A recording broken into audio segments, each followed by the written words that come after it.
नमस्कार दोस्तों, मैं हूं दीपक सिंह, दैनिक सवेरा समाचार से। नेशनल कॉन्फ्रेंस के मैनिफेस्टो में जो बातें लिखी हैं उसको लेकर हम आपको पिछले कुछ दिनों से अपडेट कर रहे हैं और लगातार भाजपा के नेता नेशनल कॉन्फ्रेंस और कांग्रेस पार्टी से और राहुल गांधी से लगातार सवाल पूछ रहे हैं। वो पूछ रहे हैं कि क्या आप राहुल गांधी ये बताएं कि क्या वो नेशनल कॉन्फ्रेंस के मैनिफेस्टो के साथ हैं, क्या वो धारा 370 को हटाने की जो बात मैनिफेस्टो में लिखी गई है क्या वो उसका साथ देते हैं या नहीं। इसके अलावा SC, ST और OBC को जो आरक्षण खत्म करने की बात की गई है, क्या राहुल गांधी उसके साथ खड़े होते हैं या नहीं। इसको लेकर गृह मंत्री अमित शाह की तरफ से भी एक प्रेस वार्ता की गई है और उसी तरह के कड़े सवाल किए गए हैं। क्या कुछ कह रहे हैं, आइए जानते हैं।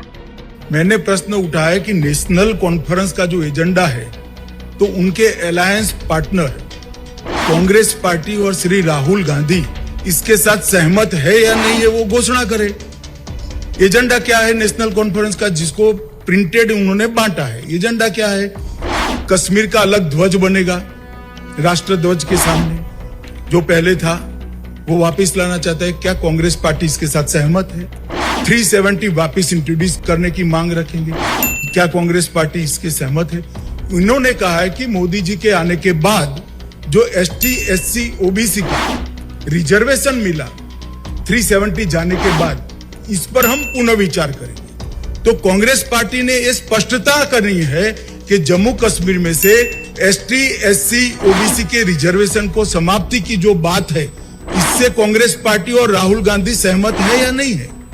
क्योंकि कांग्रेस पार्टी का पुराना इतिहास है, OBC के रिजर्वेशन को इतने सालों तक केवल और केवल कांग्रेस पार्टी ने ही लटका कर रखा। तो इस विषय पर स्पष्टता करना बहुत जरूरी है, इसलिए मैंने कल 10 सवाल पूछे। केंद्रीय गृह मंत्री अमित शाह ने कांग्रेस पार्टी और उसके नेता राहुल गांधी से एक अहम सवाल पूछा है। उन्होंने कांग्रेस से यह स्पष्ट करने को कहा है कि क्या वो जम्मू कश्मीर नेशनल कॉन्फ्रेंस के उस एजेंडे का समर्थन कर रहे हैं जो अनुच्छेद 370 को बहाल करने की बात करता है। अमित शाह ने पूछा है कि क्या कांग्रेस उन ताकतों के साथ खड़ी है जो जम्मू कश्मीर में SC, ST और OBC को दिए गए महत्वपूर्ण संवैधानिक संरक्षणों का खत्म करना चाहती है।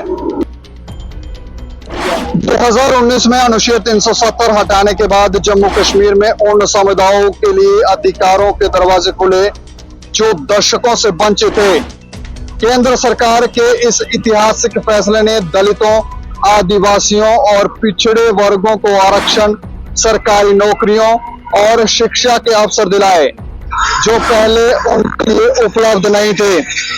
अब कांग्रेस पर सवाल उठता है, क्या वो इन महत्वपूर्ण उपलब्धियों को सिर्फ जम्मू कश्मीर नेशनल कॉन्फ्रेंस के विभाजनकारी एजेंडे के लिए वापस लाने को तैयार है?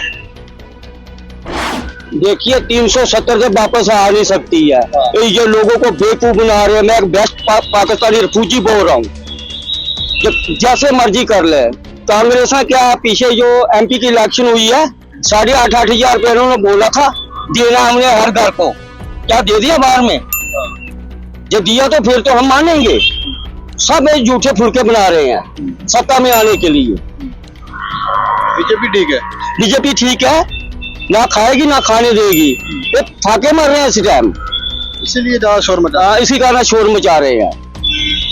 देखो, 75 साल इन्होंने लड़ाई किया, देश को दिया क्या? हमें क्या दिया? 75 साल का इन्होंने आधा बांग्लादेश बसा कर रखा है। हमारे बुजुर्गों को, आप पार से आए, आप गाना तो पार कर गाते हो, गाना जो पार कर गाते हैं जम्मू कश्मीर वाले, जितनी सरकारें रही। तो ऐसे जब शेरसों की बारी आती थी, जब बोलते थे 370 है। जो सवाल गृह मंत्री अमित शाह राहुल गांधी और कांग्रेस पार्टी से पूछ रहे हैं, हमें लगता है कि लोगों को भी ये सवाल पूछना चाहिए। एक शख्स से हमने बात की जो वेस्ट पाकिस्तानी रिफ्यूजी था, वो बता रहा था कि कितने दर्द और तकलीफ से वो गुजरा है।